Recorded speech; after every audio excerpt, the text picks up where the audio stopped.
Good morning and welcome to the latest edition of Election Science Office Hours, which is a webinar and a podcast that's hosted by the Lynn Center for Science, Society, and Policy here at Caltech and moderated by me, Michael Alvarez.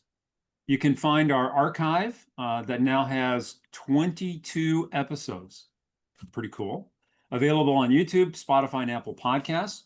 And it's listed on our Caltech Election Integrity Project webpage at our website, which is protectingtheelection.us. Make sure to follow us on social media. We're on LinkedIn, X, Blue Sky, and I'm even occasionally on Facebook for the latest updates on our work. I'm really excited today because our guest is Ben Adida, who's founder and executive director of VotingWorks, a nonprofit maker of voting equipment based here in the United States. Welcome, Ben. It's great to see you, Michael.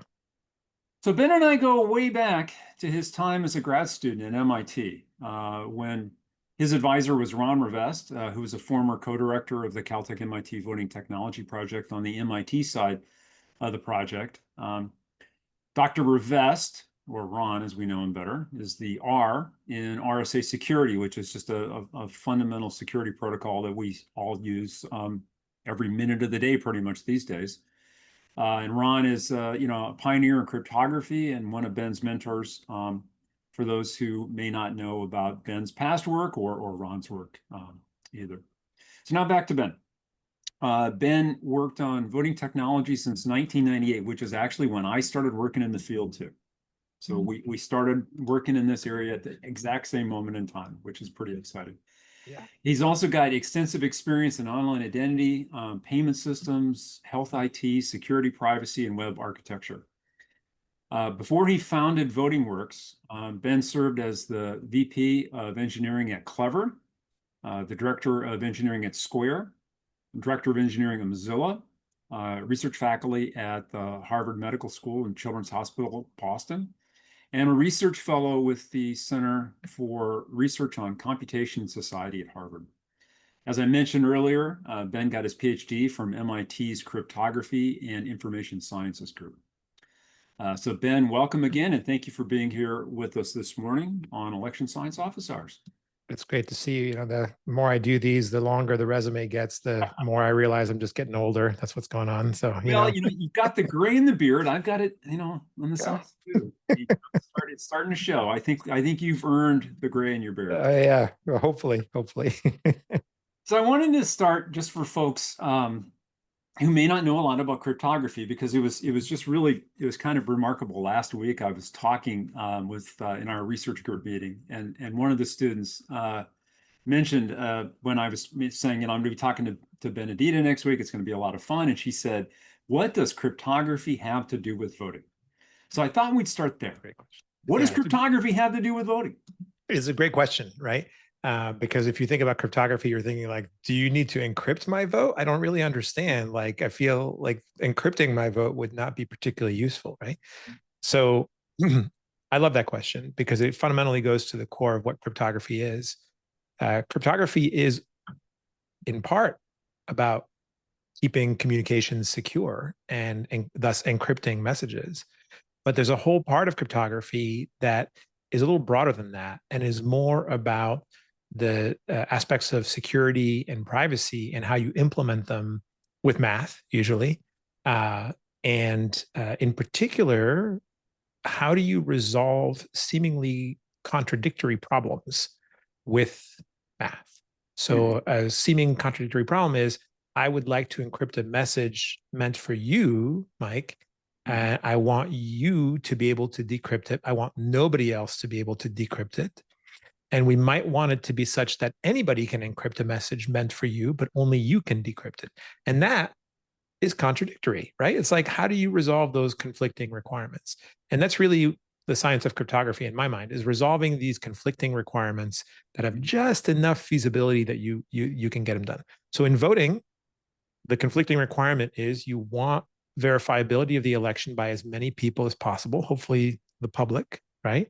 We all want to know that the election was free and fair and tabulated correctly, but we need your individual ballot to be secret. And that is the kind of contradiction, the kind of tension that is really great for cryptography to solve. So that's one way in which it applies. And then there's all sorts of other ways like that are a little bit more like in the weeds and pragmatic. Like if you have a voting machine, like a ballot tabulator that's scanning ballots, you want to make sure that it's running the right software. Then cryptography can help ensure that by digitally signing software, by making sure that only the right software boots, that kind of thing. So there's a few different areas, but fundamentally, if you think about cryptography as resolving requirements in tension, that's one of the ways that it applies to voting. Mhm. So a couple of decades ago, we first met when you were a grad Yep. student at MIT. In fact, I recently, and I didn't want to embarrass you with this, but I recently was going through photo archives. Oh, We have okay. this Yeah. And do we have a photo from You've 20 years got ago? one. I'm not going to, it's Okay. actually, Okay. Okay. unfortunately, it was taken with an actual real film camera. Wow. Yeah. So it just, the resolution of it is not great. So Yeah. it wouldn't render well, but I will find it and send it to you. But Yes, please. that was, if you were a PhD student presenting, Mhm. at some of the early Caltech MIT voting technology workshops, I think it was. Yeah. But what got you excited originally a couple decades ago about working on voting systems and voting technology, and what has really sustained you? I mean, why did you started in it, you left for a while, but then you've come back? Yep. Yeah. It's a great question. So, um, I've always been personally really attracted to ways in which technology, which I'm just inherently passionate about, software was an early love, um, and security and cryptography were these early mystery topics I really wanted to understand. I've always been interested in how those apply to individual rights, to public policy, to democracy. So voting was almost natural. In fact, recently somebody asked me like, how far back does it go? And I actually remembered a story recently, remembered a thing that I hadn't remembered in forever. And I'm like, of course this connects to the whole thing. So I remember in seventh grade, in a suburb of Detroit, Michigan, where I was in middle school, we voted for student council, and I was at a middle school that had a lot of great technology for the time, and this would have been the late '80s, and we had a computer lab full of Apple IIe's, and we voted for student council by like filing into the computer lab and voting on the Apple IIe's. And I remember in the moment thinking, how do I know if the computer's recorded my vote correctly? Oh, I'm just a seventh grader. This is probably a question that's obviously resolved by the folks who know better than me. And to this moment, I remember the feeling I had when I voted on the computer. And I'm like, yeah, I guess it's been following me my whole life. So um, I, I'm fascinated by this topic. I'm fascinated by how fundamental democracy is and how technology can improve democracy.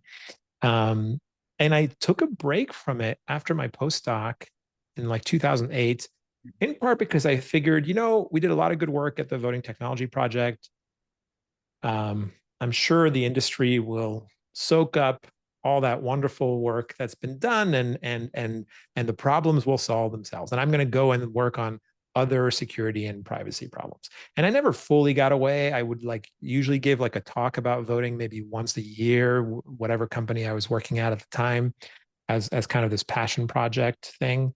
Um, and about 10 years later, in 2018, I was inspired to, I'd led a number of product and engineering teams by that time. And I was inspired to look back and see like, what's the state of this industry that I left behind 10 years ago?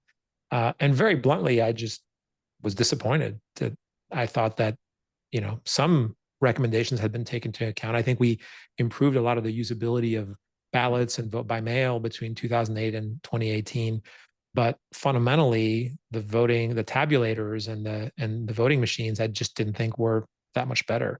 And I felt a calling to get back to it and use the 10 years of leadership and engineering and product that I gained to apply to this work, and thus started VotingWorks.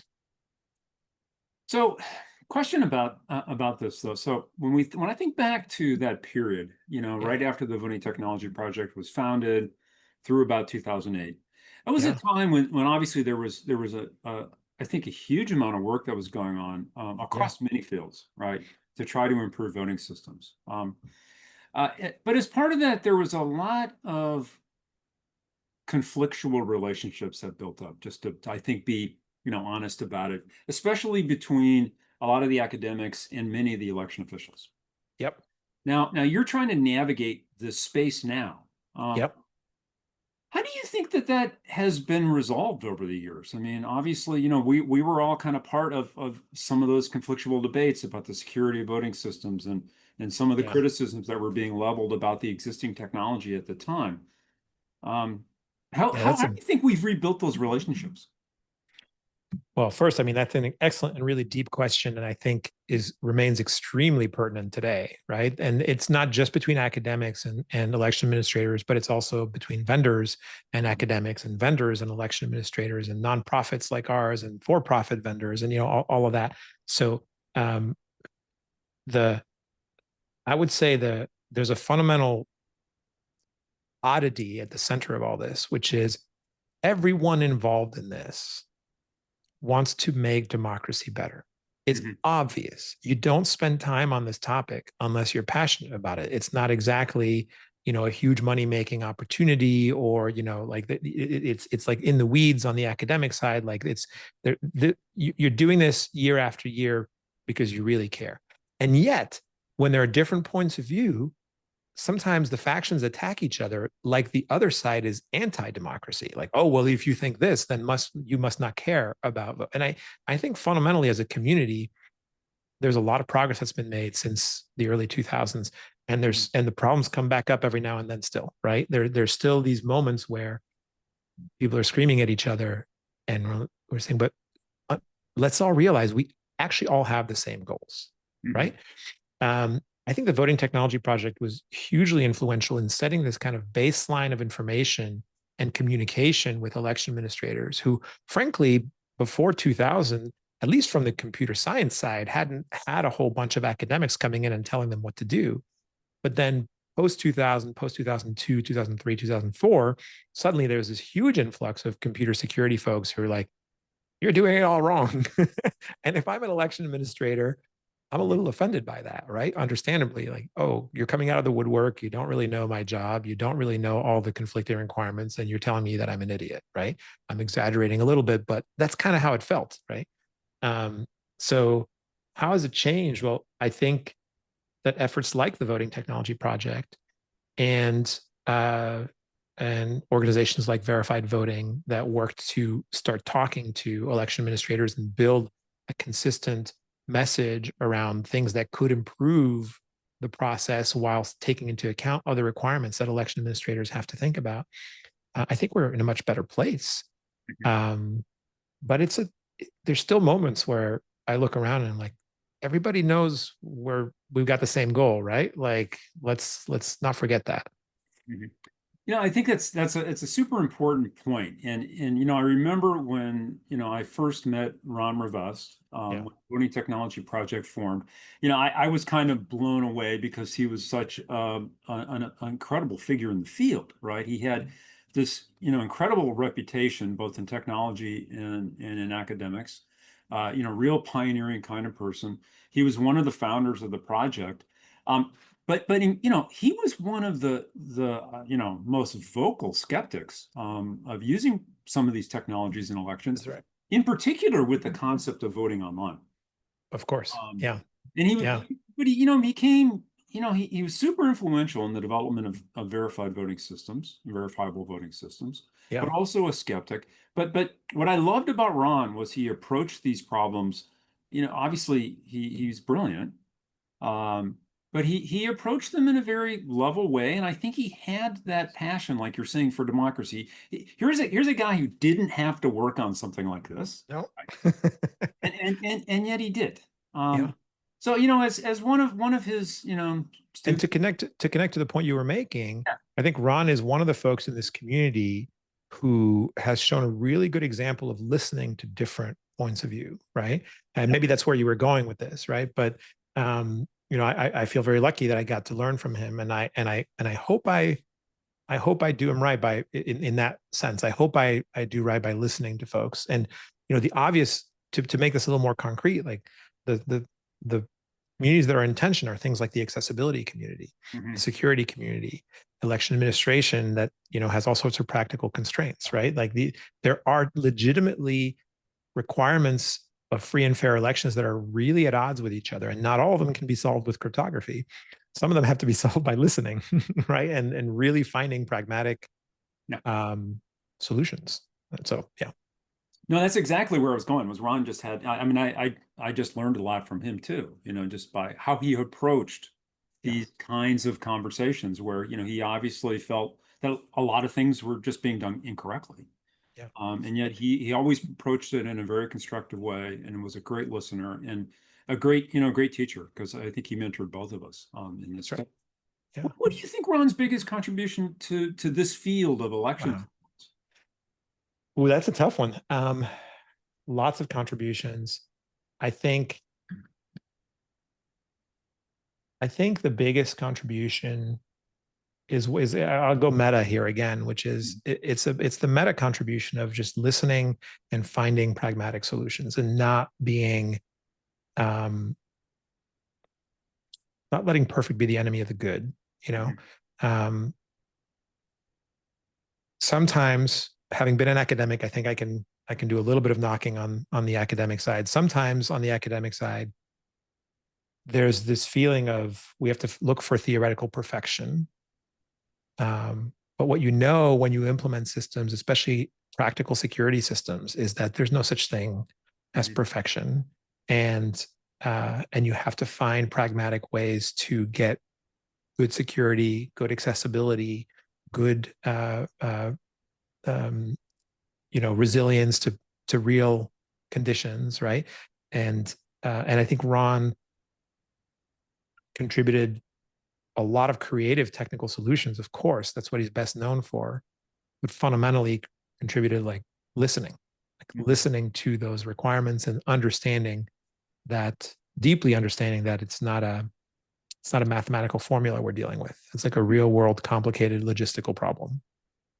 One of the things I love about having these conversations with folks is that a lot of times we'll just be in the middle of the conversation and just something will click in my head, and two and two will come together. And one of the things that I of course want to talk about is what led you to found VotingWorks, right? Yeah. But I can see this path now, right? Where I can see that, Ron really taught us all as academics to be good listeners and to be in particular respectful, of the perspectives that people who have very different opinions about what's right for a voting system would have. And being a good listener is critical for founding a startup company. Yeah. You have to go on and listen and learn. You Yeah. can't go out there and say, I'm going to tell you what the solution is. You have to find No. out what the solution is. You get humbled really quickly if you go out there and you think about what the solution is. I mean, we could speak for hours about what I thought the solution to this was going to be at the beginning of VotingWorks and how much that's changed, right? And it's always a process, by the way. It's not like I've been a perfect listener either, right? There's always moments where you get caught up in your own solutions, and then again, the customers, the voters, the election administrators, they teach you, right? Like, actually, you had it wrong. So yeah, I think that's really critical. It's necessary part, and it's a necessary part of building a voting system, building a product that you put out there in the world, and then you watch it be used, and it's not at all what you anticipated, and you iterate based on that, and it's the whole process is really humbling, and you wish you could kind of convey that to folks who haven't been through that part of the voting world. But it's hard. It's very hard unless you've done it yourself. It's really hard to convey this part. Yeah. So the sort of space of companies that have gotten involved in Yeah. this area over the last 25 plus years is littered with failure. A Yeah. lot of companies got involved. A lot of them no longer exist. I mean, I got these boxes here in my office where I've got all of these examples of companies that had really good ideas, but they just were never able to kind of get them to market, or some of them were actually bad ideas too. And there's a lot of that. Yeah, of course. There's that. Yeah, yeah. But you don't know necessarily at the time that they're bad, or maybe some people know. But yeah, yeah. You didn't realize it then, but now you see it. Yeah. What was it about the voting systems industry, though, that I guess you identified as kind of a key, maybe pain point or sort of source of frustration that led you to think hard about, founding a company, in particular, founding a company as a nonprofit? Yeah. So generally, the feeling I had, and when we started VotingWorks, I didn't know for sure whether we'd form as a not-for-profit or whether we'd form as B Corp or whether we'd form as a standard for profit with, VC investment and whatnot. I was open to all three, though early on, I had a feeling it would probably be a not for profit. But I'll tell you before we get to that, like, what was the point? And the point was this general feeling that the equipment I'm seeing is not that good. Mm-hmm. It's fragile. If there's if the election administrator makes a mistake on step 47 of the 123 step checklist, then the equipment behaves suboptimally and sometimes will fail silently. There's also this feeling that the equipment has failed voters with disabilities like very deeply, that a lot of the equipment just kind of checks the box. Mm-hmm. Yes, I have headphones. Great. Okay. So you're good. Right. And as somebody who believes in the power of a great product, right? I don't believe that technology solves all ills, not anything close to that. But I think great products and great technical products can really move the ball forward. I looked at that and I said, I don't think anybody's taken a product approach to the voting system space. Like, let's build a better product. And some of that is inherent to the space because there's huge regulatory oversight. There's the EAC, there's the voluntary voting systems guidelines and all that stuff that makes a product approach difficult, frankly, right? You have all these constraints and you wish you could do it differently, but there's clause 13-D.1 that says you can't. And if you try to argue against that, well, good luck. You've got a 5-year process to get that to get that fixed. So I understand, but you always have to be a little crazy to start a startup, whether it's a not-for-profit or for-profit. And the crazy idea was, I think we can take a product approach to this. I think we can build a better product. And I think it can make a difference for election administrators and for voters and for public trust in elections. That was the feeling. Over the years, it crystallized into a few more specific things, specifically around the notion of building resilient equipment. I kind of hinted at that, right? Equipment that doesn't give you the wrong output because you made a momentary mistake as an election administrator, right? And what became very clear over the years is, what we initially thought was a good hygiene for modern software, which was open source and transparency, that started out as like, yeah, of course we're going to do that. That's good hygiene. It has become over the years clear to me that it's necessary in today's environment where there's just a lot of distrust across the political spectrum. If we're going, I'll be very, very blunt and maybe a little too grandiose here, but if we're going to keep our democracy, I think we're going to have to build on much more transparent, much more trustworthy voting equipment. And I think that requires things like open source, which we can get to in a second. And you asked, like, why not for profit? There's a few reasons, but the one that really matters, I think, that's prominent here, again, has to do with transparency. Again, has to do with, like, what are we driven by? Are we driven by the public good, or are we driven by profit? And I don't have a problem with folks who are driven by profit. It's part of what makes the world go round, right? But for this function, it felt to me like we can build better trust with the public and we can build better trust with election administrators if we use the guardrails of a not-for-profit that requires financial disclosures, that requires like all sorts of things to build that trust. And I think so far that's working. Mm-hmm. So can you explain just maybe just a little greater level of granularity and detail what it is about being a nonprofit that differentiates VotingWorks from the other voting system vendors you're competing with? Yeah, the main thing is that our financials are public, right? Like we have to publish that. We're not a private company backed by who knows, and I don't mean to say that the other vendors are evil. I don't think they're evil, right? But I think in a world where people have questions about how voting machines work and whether the results of our elections matter, I think complete transparency is necessary to build trust. Even if, that's just necessary. So that's one of the major ways, right? It allows us to build better trust with election administrators.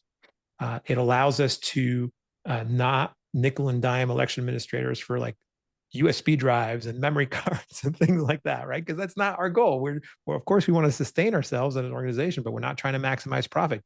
There's no shareholder that's going to get some extra money if I squeeze an extra $100 out of a town clerk, right? So it's freeing in that sense, and it helps us build that trust.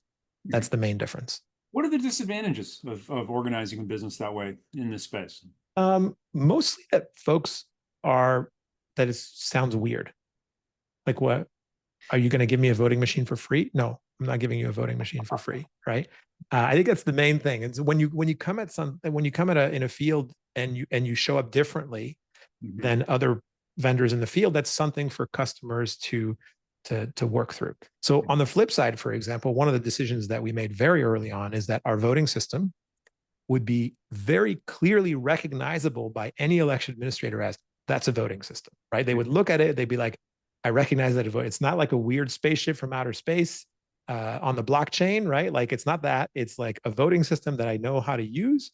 And as they use it, they would discover all the ways in which it's better. But initially, has to be very familiar. So, because election administrators, as they should be, are risk averse, Mhm. right? They don't want to embrace fancy schmancy technology. They want to run a good election. And to run a good election, you have to be risk averse, right? So the disadvantage as a nonprofit is it's different. And by Mhm. being different, there's more questions, right? But I think we've been able to overcome those. Mhm. So here, this is a kind of open-ended question, but I just did want to try to get your feelings about, from this unique perspective that you've had, Yeah. academic, industry, VotingWorks, nonprofit, trying Yeah. trying to build something new and exciting, trying to sell it, even though it's a nonprofit. That's right. What do you think the future for voting systems is here in the US? I think I think the vision that we have at VotingWorks is going to be the vision that other vendors eventually adopt. Mhm. Um, not because like we're so much smarter than everybody else, but just because it's an idea whose time has come and we've timed it well. And that is, we're going to be voting on paper ballots Mhm. for as far as the eye can see. I don't think that's changing. Mhm. Uh, we're going to have we're going to have post-election audits. We're going to still use tabulators to tabulate those paper ballots. Hopefully, we're going to have much better solutions for voters with disabilities. I think that's an area where we still have not done what we need to do, where we still think as of voters with disabilities as this kind of like, that's just a few people. It's not that big a deal, right? But really, as we learn, as we all learn as we get older, having a disability is usually a matter of when, not if, right? And so understanding that we need to do a better job for that category of voters, which includes millions of people. I hope we can do better there. But I think we'll be voting uh, on paper mostly. There might be a contradiction there with voters with disabilities. Maybe not forever for voters with disabilities. We'll see. But on paper, with machines to help us count, with audits to help us make sure the machines are doing the right thing. And then where I think things are going to go is that equipment is going to get a whole lot better and a whole lot more resilient and a whole lot more transparent. Right. Mhm. I think that's going to be universal in 10 years, where the machines will not let you make mistakes of, oops, I configured these two tabulators with slightly different election definitions. And now when I combine the results, I get the wrong thing. No, like the systems will be designed so that that kind of stuff can't happen. Right. Um, and I think in 10 years, I think maybe it'll take more than 10 years. Let's call it 15 years. I think all these voting systems will be open source. Okay. Okay. Well, that's a great vision. And again, what's interesting is in a lot of ways that's consistent with what the Voting Technology Project was Right. arguing many, many years ago. That's right. That's And right. I can connect those dots too, as I well. do think I do think voting will be maybe the last thing that most people do on paper, right? Mhm. Like, and that will be weird, right? It's already getting weird for the 18-year-olds that do everything on their phones, but they vote on paper, right? But I think that's going to last. Yeah, that's the first thing whenever I teach my intro to kind of elections class here at Caltech is like, Right. can I vote on my phone? Well, Yeah. I'll spend the next 3 weeks talking about Here that. we go. Let's go. Let's open it up. Be a great opening line. Now, I want to talk a little bit though about technology, Yeah. especially AI, because we're having this conference, in a couple Mhm. of weeks at WashU on AI Yeah. election governance, and unfortunately didn't work out for your schedule because we Yeah. I wish I could be there. Sorry about that. really wanted to get you there, but I really also wanted to schedule this since you couldn't be there to Yeah. get your thoughts about AI and elections right now. Yeah. What place today do you see for AI in election administration and technology? So I'm fairly cautious when it comes to using AI applied to voting technology, in part because we should just be cautious with new technology when you're dealing with voting. That's as a general rule, right? Also because AI has a lot of fantastic use cases, Mm-hmm. but those use cases don't often overlap with high precision counting of every last vote, right? Like it's uh, there's yeah I have some concerns there about moving too fast. That Mm-hmm. said, I think there are some areas that are absolutely worth trying because they wouldn't do harm, right? And I think that's usually how I approach any new technology. Like try it where it can't do harm, see how it goes. And and of course you've got to take into account the fact that AI is such a broad term, right? So like, what exactly do we mean by that? Um, Generative AI, like the chat bots and whatnot. I don't know, maybe as helpful guides for poll workers that are navigating the complicated manuals of some of these voting machines, that could be potentially useful, right? But then there's more sort of classic uses of AI where we could potentially start experimenting with, determining whether a bubble is filled. Right now is a very like it's a very old school process of like counting pixels right within the bubble. But what about if the name's crossed out, right? You still have the bubble filled, but the name's crossed out. So something that's a little smarter could be like, well, that's actually Mm-hmm. not a vote for Bob, right? That's saying no. So maybe I think it's worth trying that and seeing what that looks like.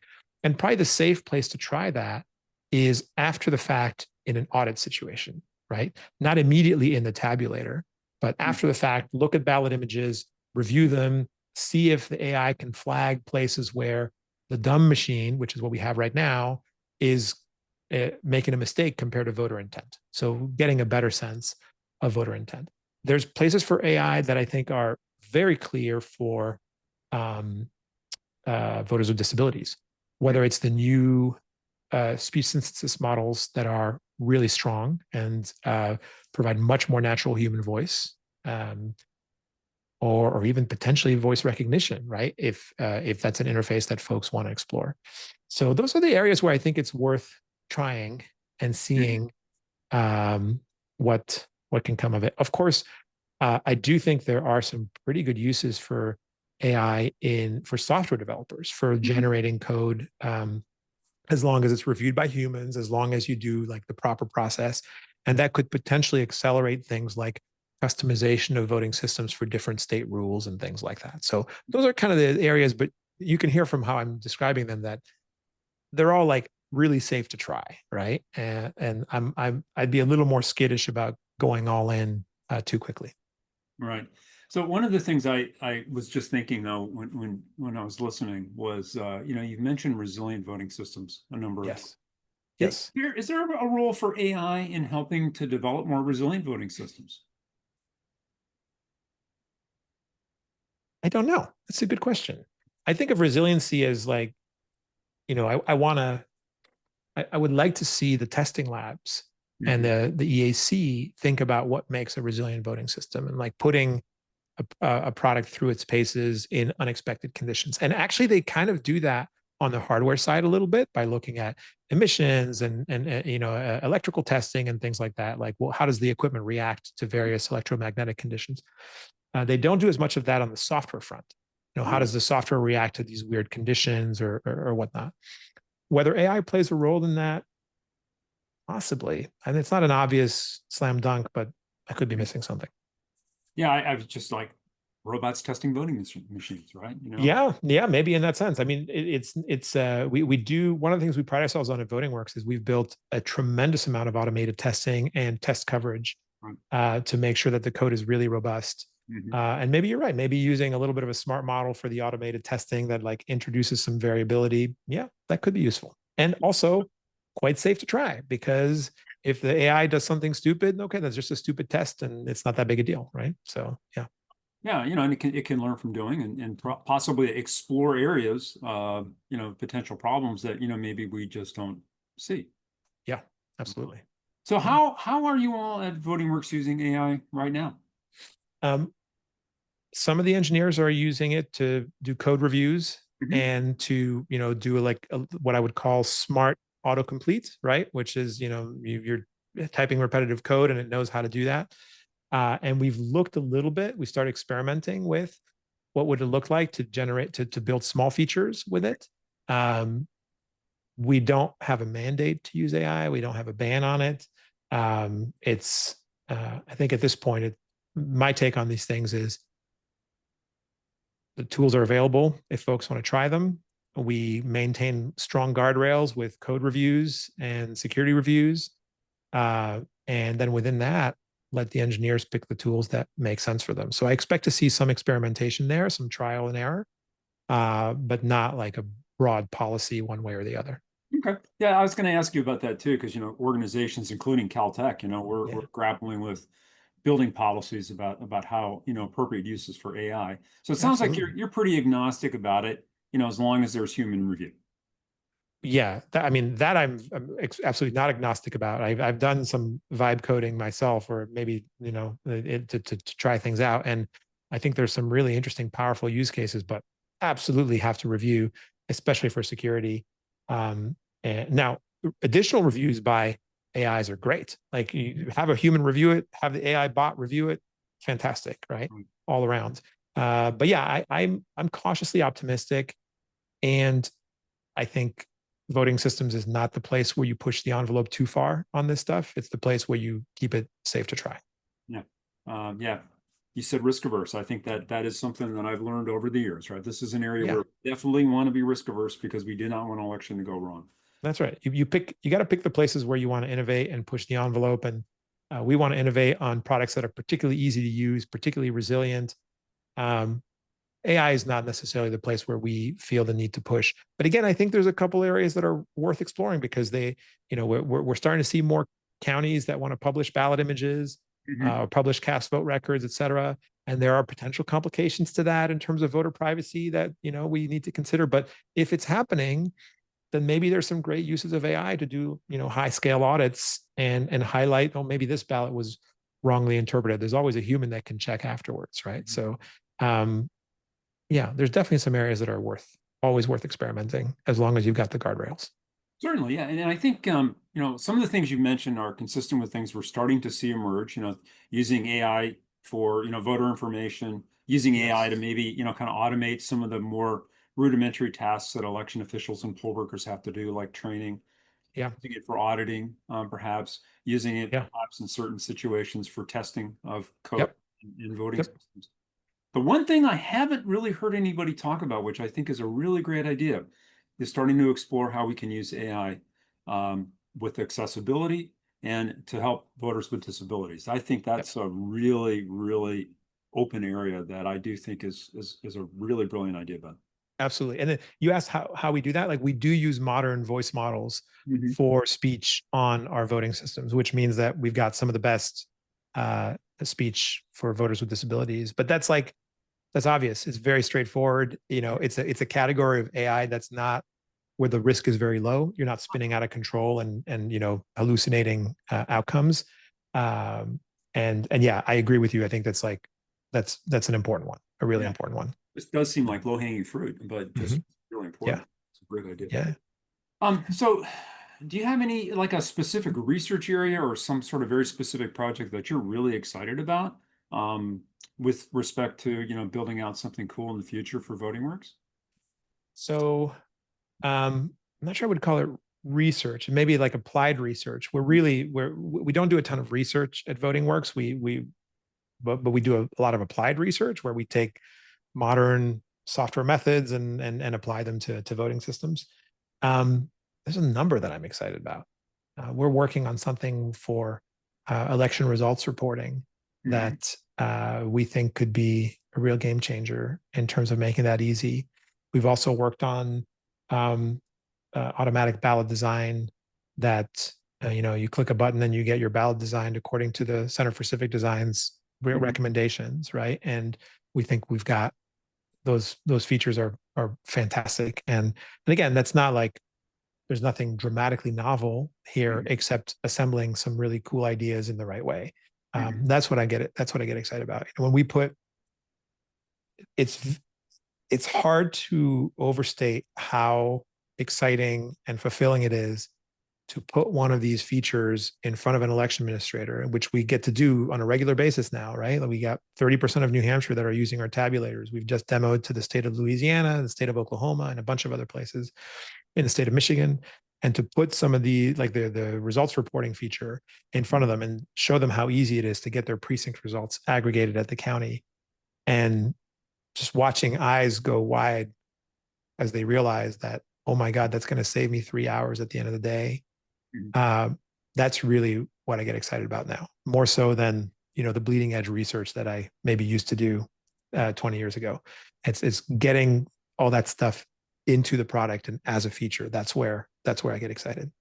Okay. Well, maybe one thing to think about here, though, is like, well, you're talking to one of the academic researchers in the area. Yeah. We always have students who are looking for ideas. Okay. Yeah. Maybe you don't have the bandwidth for it, or maybe it's just like not what's super exciting to you today. But what are some of the things that you think that we on the research side really do need to start focusing our attentions on with respect to improving democracy here in the U.S.?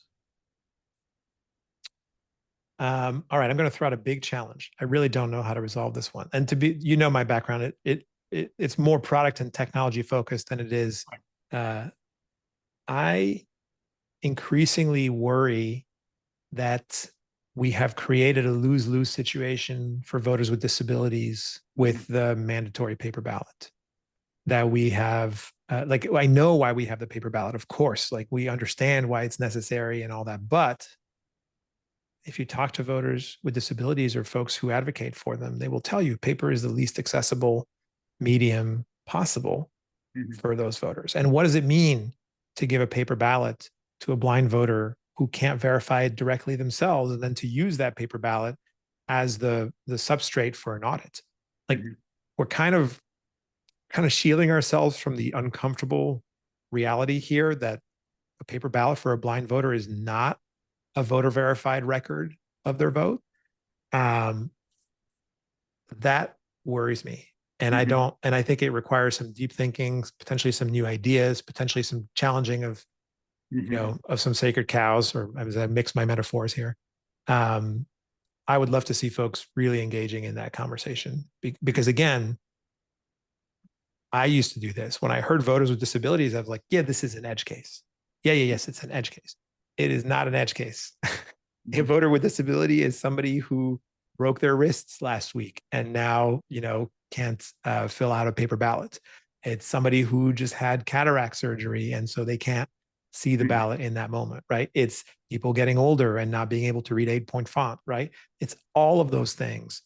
And it's usually more voters than the margin of victory. How about that, right? Like, so when we think about it that way. So I would love, I think the tension between security and accessibility has been acknowledged, but never really attacked as a research topic as much as it should be. And I hope that we do more in that direction.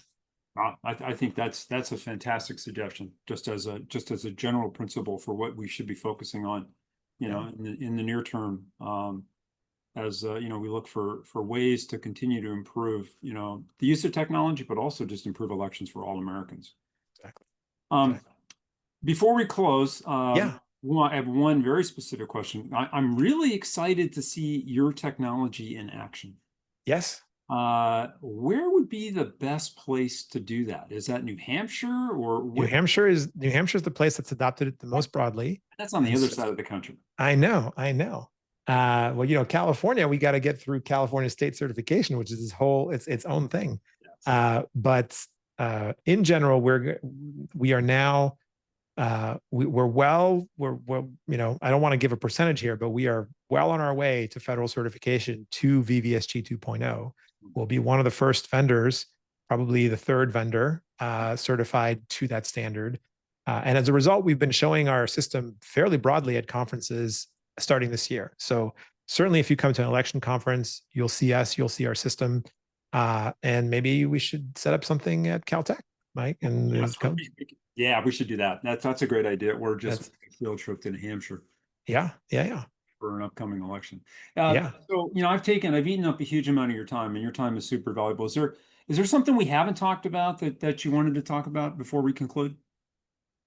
I think you really covered all the things. Like there's a, I would, I'll just circle back to one of the topics that we started at the beginning, that we have in this community incredible academics who want to make better elections. We have incredible election administrators who want to make better elections. We have incredible vendors who want to make better elections. And sometimes we still talk about each other like we're enemies. And so I think we can't say it enough times, like, let's talk more. Let's understand the constraints. Let's understand, like, everyone has their role.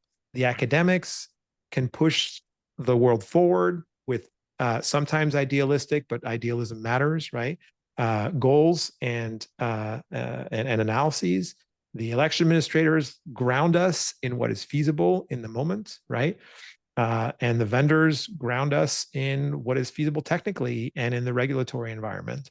And honestly, we need all of those. So I just want to encourage everybody who's thinking about this to put aside any thoughts you have that anybody in this space is doing anything to steal your vote, because they're not.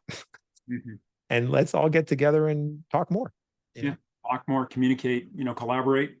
In many of the past episodes talked a lot about those topics with different people. Again, that's the one thing. This circles back to our conversation about Ron. I mean, again, this is something I learned from early on, from Ron and Charles and many of the others, is just how important it is to just listen and to be productive, and to collaborate. So I'm going to take you up on your offer to come up at some point. That'd be super cool. Let's do it. It'll be fun. We get a bunch of students to vote on something important at Caltech that people care about, like it's yeah. And I'll have to figure out a way to get to New Hampshire at some point. So there you go. There you go. Well, Ben, thanks a lot. You're welcome. It's wonderful to catch up. And I see a question in the Q&A. How do you want to, are we out of time or? No, we got time. Okay. Let me see. There's only one right now, but yeah. Your systems handle preference voting, ranked choice ballots? Yeah. So not yet, but soon. We have a ballot design that is flexible enough that we can do grids of bubbles and whatnot. By the way, speaking of accessibility, ranked choice voting on a ballot marking device is, there's some great ideas coming out from the Center for Civic Design, but I wouldn't say that problem's been nailed yet. So that's another interesting one. And then there was a second part of that question is, how do you audit those?